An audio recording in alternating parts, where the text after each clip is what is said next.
Assalamualaikum warahmatullahi wabarakatuh. Alhamdulillah rabbil alamin wa bihi nasta'in ala umuri dunya waddin. Asyhadu an la ilaha illallah wahdahu la syarika lah wa asyhadu anna Muhammadan abduhu wa rasuluh. Amma ba'd. Alhamdulillah, bertemu lagi kita pada kali ini dalam pelajaran 12, tingkatan 2, di bawah tajuk ketaatan malaikat. Sebagaimana biasa, kita lihat objektif pembelajaran bagi tajuk ini ialah mempelajari maksud beriman kepada malaikat. Apa makna beriman kepada malaikat?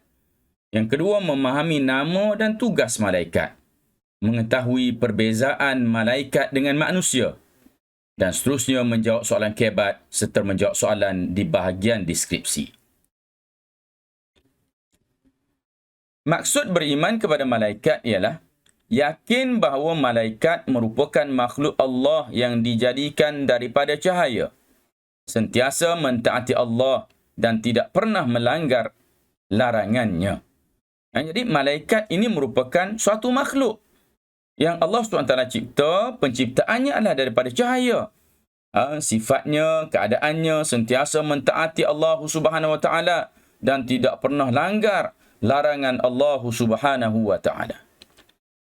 Dalil adanya malaikat ini ialah firman Allah Subhanahu wa taala, a'udzu billahi minasyaitonir rajim. Laisal birra an tuwallu wujuhakum qibala al-masyriqi wal maghribi walakinnal birra man amana billahi wal yawmil akhir. ولكن البر من آمن بالله واليوم الآخر والملائكة والكتاب والنبيين إلى آخر الآية. Maksudnya ialah, bukankah perkara kebajikan itu hanya kamu menghadap bukanlah perkara kebaikan itu hanya kamu menghadap muka ke pihak timur dan barat, tetapi kebajikan itu berimannya seseorang kepada Allah, hari akhirat, malaikat dan kitab dan para nabi. Di sini disebutkan tentang keimanan kepada malaikat. Maka ayat ini kita petik sebagai dalil wujudnya, dalil adanya perintah Allah Subhanahu Wa Taala agar kita ini beriman kepada malaikat. Sabda Nabi SAW diriwayatkan daripada Umar Al-Khattab ketika baginda ditanya oleh malaikat Jibril tentang iman. Siapa-siapa yang ingat tentang hadis malaikat Jibril datang jumpa Nabi SAW di kalangan para sahabat, di khalayak para sahabat. Lalu malaikat Jibril yang datang dalam bentuk rupa seorang manusia datang berhadapan dengan Nabi SAW. Ringkas ceritanya, bila mana berhadapan dengan Rasulullah, maka Jibril bertanya kepada Rasulullah SAW beberapa soalan. Antara soalan yang ditanya ialah iaitu mal iman, wahai Muhammad, apakah yang dimaksudkan dengan iman? Maka jawab Nabi SAW, an tu'mina billahi wa malaikatihi wa kutubihi wa rusulihi wal yaumil akhir wa tu'mina bil qadari khairihi wa syarrih. Jawapan Rasulullah SAW ialah an tu'mina billah, kamu beriman kepada Allah, beriman kepada malaikatnya, kitabnya, rasulnya, rasul-rasulnya, wal yaumil akhir, dan hari akhirat, wa tu'mina bil qadari khairihi wa syarrih, dan kamu beriman kepada qadar Allah, kepada qada dan qadar Allah, kepada ketentuan Allah Subhanahu wa taala, khairihi wa syarrihi, baiknya dan buruknya. Jadi dalil ini menunjukkan kepada perintah Nabi SAW agar kita beriman kepada malaikat. Spektrum ilmu pada kali ini, Ibnu Mas'ud meriwayatkan bahawa anna Nabiyya sallallahu alaihi wasallam ra'a Jibril lahu 600 janah. Sesungguhnya Rasulullah sallallahu alaihi wasallam melihat Jibril ni ada 600 sayap. Jadi hadis ini muttafaqun alaih. Hadis ini diriwayatkan oleh Imam Bukhari dan juga Imam Muslim. Nama dan tugas malaikat. Nama malaikat kita lihat di sini, pertamanya ialah malaikat Jibril. Tugas utamanya ialah menyampaikan wahyu kepada para rasul. Okey. Yang keduanya Mikail. Tugas utamanya ialah mengurus rezeki, menurunkan hujan dan menumbuhkan tanaman atau tumbuh-tumbuhan. Malaikat Israfil, kerjanya ialah meniup sangkakala. Meniup sangkakala ini, tiup sangkakala yang pertama, maka matilah seluruh manusia, dan tiup matilah seluruh makhluk. Bila mana ditiup sangkakala kali kedua, maka hiduplah semula makhluk di padang mahsyar, dihimpunkan oleh Allah Subhanahu wa taala. Seterusnya Israel, kita panggil dengan Malakul Maut atau Malikul Maut. Kerjanya lah cabut nyawa. Kalau ada orang mati tu, mana tu kerja yang sedang dilaksanakan oleh malaikat Israel. Seterusnya ada lagi malaikat namanya Raqib. Raqib ini mencatat amalan baik. Ya, yang mana padanannya ialah Atid. Atid yang mencatat amalan buruk. Raqib dan juga Atid merupakan dua malaikat yang sentiasa melihat kita, yang sentiasa mengawasi kita, yang mana tidak ada perkara yang berlaku pada kita melainkan ianya dicatat oleh kedua malaikat ini. Disebutkan bahawa ma yalfidhu min qaulin illa ladaihi raqibun atid. Tidak ada satu lafaz pun yang keluar daripada mulut manusia, melainkan di sana adanya raqib, adanya atid yang sentiasa menulis kita bercakap baik, kita bercakap buruk, hatta niat. Sehingga niat kita itu pun dapat dibongkar, dapat diketahui oleh kedua-dua malaikat ini dan dicatat dalam catatan. Jika niat itu merupakan niat berbuat baik, maka kita akan diberikan pahala dengan niat kebaikan yang kita lakukan itu. Di sini nampaknya pemurah Allah Subhanahu Wa Taala. Allah Subhanahu Wa Taala menjadikan orang yang berniat untuk melakukan kebaikan, maka Allah menyuruh Raqib menulis pahala bagi niat yang baik yang diniatkan, walaupun orang yang berniat itu belum melakukan perbuatan tersebut. Manakala bahagian niat yang buruk tidak diberikan dosa, semata-mata berniat dengan niat yang buruk, niat untuk melakukan dosa, belum dapat dosa. Tetapi apabila seorang itu melakukan dosa, barulah dicatat dosa untuk orang yang melakukan dosa tersebut. Sedangkan orang yang berniat untuk melakukan kebaikan, semata-mata dengan niatnya, ia telah pun diberi pahala. Bila mana dia benar-benar melakukan kebaikan tersebut, maka ditambah lagi pahala untuk melakukan, kerana dia melakukan kebaikan itu. Kemudian kita lihat Munkar dan Nakir. Munkar dan Nakir kerjanya menyoal orang yang telah meninggal dunia.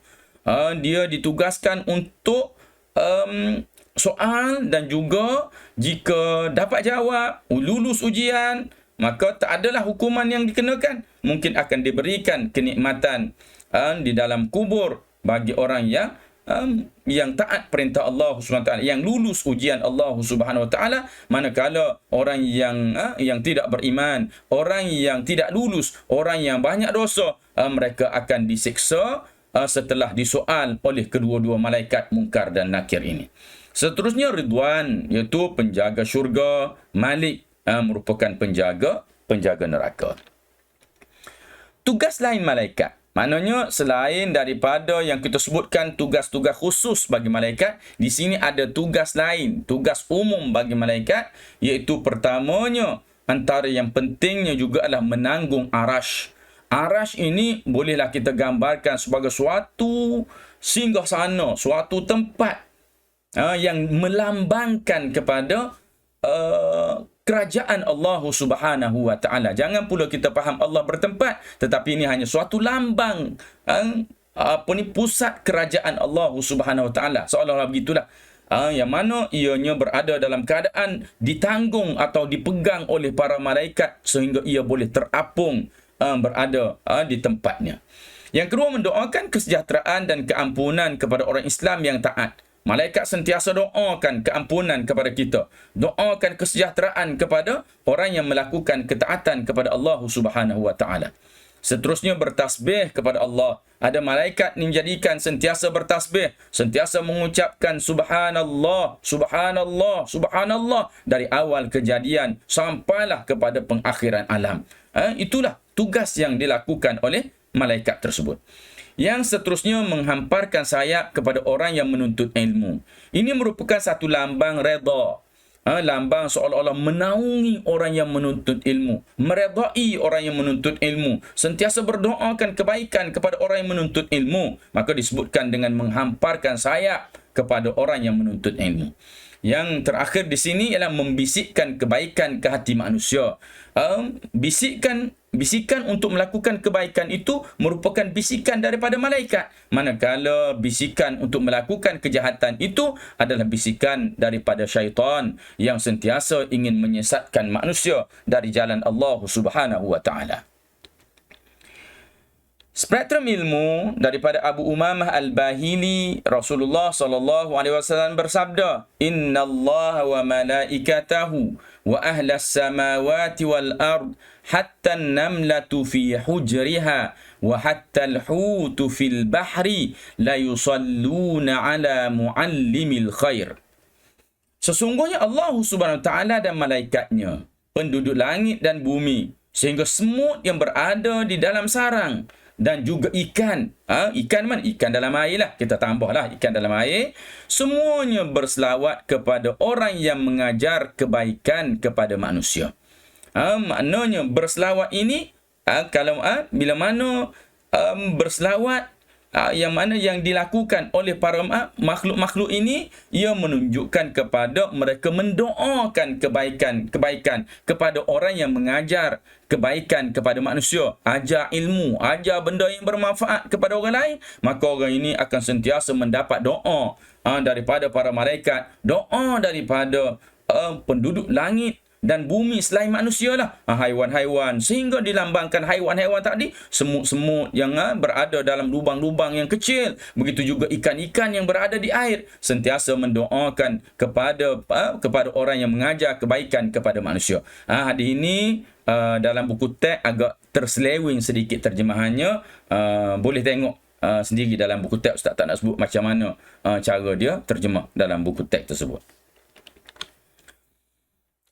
Perbezaan malaikat dan manusia. Dari sudut fizikalnya, malaikat dicipta daripada cahaya. Manusia dicipta daripada tanah, iaitu Nabi Adam. Dan kemudian kita ini dicipta daripada air mani. Yang kedua, malaikat tidak berjantina. Siapa-siapa yang kata, orang-orang Kristian yang kata malaikat itu merupakan anak perempuan Tuhan, itu merupakan satu kesesatan yang nyata. Sedangkan manusia berjantina, sebab tu manusia ada lelaki, ada perempuan. Malaikat tak ada lelaki, tak ada perempuan. Tak ada jantan, tak ada betina. Makna dia tidak berjantina. Yang kedua, seterusnya malaikat memiliki sayap. Manusia tak ada sayap. Macam mana rupa bentuk sayap malaikat? Wallahu alam, ustaz pun tak pernah tengok. Tidak diceritakan. Cuma dalam hadis sebelum ini kita tengok malaikat ada 600 sayap. Macam mana susunan 600 sayap? Wallahu a'lam.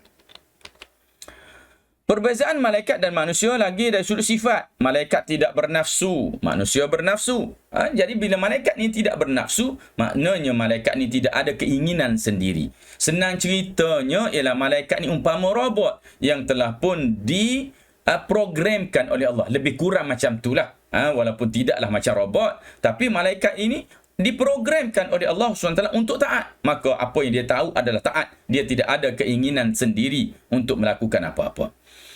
Yang seterusnya adalah tidak makan dan tidak minum. Manusia kena makan dan minum. Boleh ke dia tak makan tak minum? Hidup ke dia? Hidupnya iaitu bukan dengan makan dan minum. Kita ni jenis makan dan minum. Maka kita perlu makanan, perlu minuman. Malaikat bukan jenis makan dan minum. Maka dia kekal berada dalam keadaan sedemikian. Dalam keadaan, kalau kita kata kuat, tetap kuat walaupun tak makan dan tak minum. Malaikat ni tidak mati sehingga hari kiamat. Dia tak mati. Walaupun tak makan, tak minum, dia tak mati sampai kiamat. Kita makan banyak, mati. Ada manusia yang mati kerana lebih makan. Tak makan pun mati, lebih makan pun mati. Tapi buat ke tak buat ke, kita tetap akan mati, kerana kita ini telah pun ditentukan hidup kita tak lama. Malaikat pun mati juga, tapi mati dia lambat lagi. Matinya sampai hari kiamat baru dia mati. Kita ni bersilih ganti kehidupan manusia di atas muka dunia ini 50-60 tahun ghalibnya, maka manusia akan mati. Perbezaan malaikat dengan manusia lagi dari sudut tanggungjawab. Sentiasa taat malaikat ini. Manusia ada yang taat, ada yang ingkar perintah Allah, ada yang baik, ada yang tak baik. Yang buat apa yang Allah perintah, ada yang tak nak buat. Jadi ini manusia. Yang seterusnya adalah menjalankan tanggungjawab tanpa balasan pahala. Oleh kerana malaikat ini, dia Ustaz sebutkan tadi, dia tak ada nafsu, dia buat apa yang diperintahkan oleh Allah Subhanahu Wa Taala. Dia tak buat benda yang Allah larang. Memang auto dia macam tu dah. Maka dia tidak diberi pahala. Oleh kerana manusia ini merupakan makhluk yang diberi nafsu, ada keinginan sendiri nak buat tu, nak buat ni, maka manusia yang mampu untuk melawan kehendak nafsunya dikira mendapat pahala. Tak mampu untuk lawan kehendak nafsu, tak mampu untuk lawan bisikan-bisikan syaitan, maka orang ni dapat dosa bagi setiap tindakan yang dilakukannya itu. Baik, hikmah beriman kepada para malaikat lah. Pertama, meningkatkan keimanan kepada Allah kerana menyedari kehebatan ciptaan menciptakan malaikat. Allah Maha hebat menciptakan malaikat dengan penuh kehebatan. Kita ni nampak macam hebat dah. Tak, malaikat dicipta oleh Allah lebih hebat daripada kita. Yang kedua, menggalakkan seorang sentiasa memperbanyakkan amal soleh kerana yakin bahawa malaikat mencatat segala amalan baik. Ni bila kita beriman kepada Raqib dan juga Atid, kita tahu sentiasa ada bersama kita untuk mencatat apa saja yang kita lakukan, maka harapnya kita akan jadi orang yang banyak buat baik supaya catatan kita penuh dengan kebaikan, dan kita takut nak buat keburukan, buat dosa, takut malaikat catat keburukan-keburukan kita nantinya dibalas oleh Allah SWT dengan nerakanya. Yang ketiga, menambah rasa gerun melakukan amal buruk kerana yakin malaikat mencatat segala amalan buruk. Begitu juga amalan baik tadi. Yang keempat, menjadikan seorang berwaspada kerana setiap amalan dilakukan akan dicatat malaikat. Tiga ni merupakan suatu perkara, merupakan pengajaran yang hampir sama yang menunjukkan kepada kita bahawa malaikat akan mencatat setiap perkara yang kita lakukan, dan harapnya manusia menjadi gerun untuk melakukan dosa dan bersemangat untuk melakukan pahala. Diharapkan buku catatan kita penuh dengan amal-amal kebajikan apabila dibaca di hadapan Allah Subhanahu Wa Taala kelak. Soalan kehebat. Orang beriman kepada malaikat takut melakukan kejahatan. Pada pendapat anda, mengapakah masih berlaku perbuatan negatif dalam kalangan murid seperti gejala buli di sekolah? Baik, jawapan yang Ustaz sediakan, terpengaruh dengan rakan sebaya kerana kurang penghayatan agama dalam diri. Kesannya mereka tidak berasa gerun melakukan larangan Allah Subhanahu Wa Taala. Kesimpulannya, kita hendaklah sentiasa meningkatkan keimanan kepada Allah agar terselamat daripada kemurkaannya. Itu jawapan yang Ustaz sediakan untuk soalan kehebat daripada buku teks pada kali ini. Jadi kita dah sampai kepada penutup. Sila klik di bahagian deskripsi di bahagian bawah video untuk menjawab soalan. Dan Ustaz sudahi dulu dengan aqulu qawli hadza wa astaghfirullahal azim li wa lakum. Wassalamualaikum warahmatullahi wabarakatuh.